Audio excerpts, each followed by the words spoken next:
Happy Labor Day weekend, everybody. Well, this is one of the biggest traveling holidays of the year, and we're talking about whether or not you should buy a hybrid. So what better than on this holiday to talk about it? Brian Bowersock is with us this morning. How are you? I'm doing great this morning. Good. Thanks for joining us on this holiday. I'm sure you have bigger plans once you are out of here today. A little rest and relaxation, there actually, you go. which will be nice That's for a not weekend. bad. Yeah. So should we buy hybrids?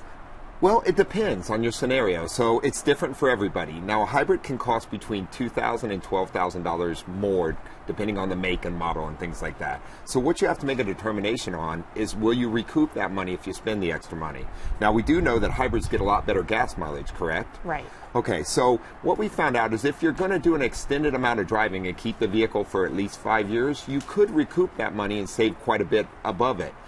Typically, you need to drive roughly more than 30 miles a day, though, to make sure on a regular basis that you get the mileage out of the car and save them money and gas. Soccer mom. Soccer mom, yes. So I'm perfect. Well, and a lot of us here in San Diego often will drive 50 miles a day, just right. depending, 20 miles here, 20 miles there. So we're quite spread out in San Diego. So it can work for a lot of folks here, but it is a determination you need to make. And you also need to determine what model you're going to buy and how much extra it's going to cost you and how long you plan on keeping it. Now, one thing that I do want to keep folks in mind of, a lot of folks don't understand, maintenance on the car is about the same, though, as a regular gasoline car. We still have brakes. We still have a gas engine, so you still have to tune it up. Mm-hmm. So we have belts and air filters and all the sensors and those kind of things that go along with it. So if you think you're buying a hybrid because you're going to save a lot of money on maintenance, that's not going to help you in that area. So it really comes down to gas. Correct. It comes down to saving gas, basically, and the extra money you put out for the hybrid, and how environmentally friendly you feel you want to be.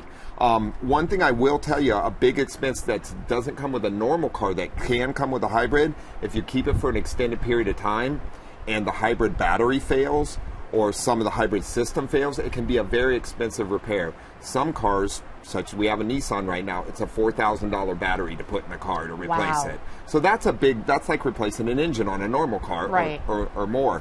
What's the life expectancy for them? They say they're supposed to last for forever, but we know they don't, okay? Nothing lasts for forever. Typically, you'll get over 100,000 miles of them, but here's the key to that.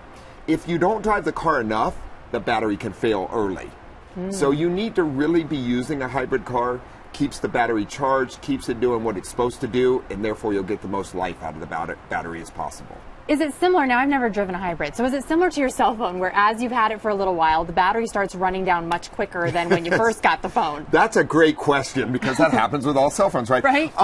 Not if they're driven properly. They stay charged and stuff like that. But we have seen people that buy hybrids and let them sit a lot.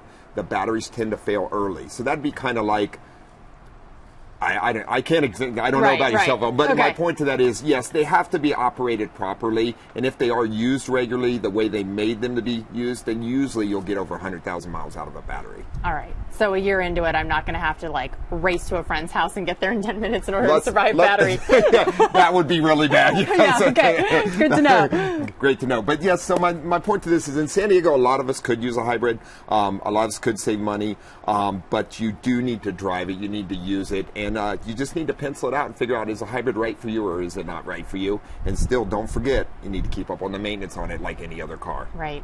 Always appreciate these tips. Thank you so much, especially for coming in on the holiday weekend. Glad to be here as always. Thanks, Brian. Enjoy it. You too. Be safe out there.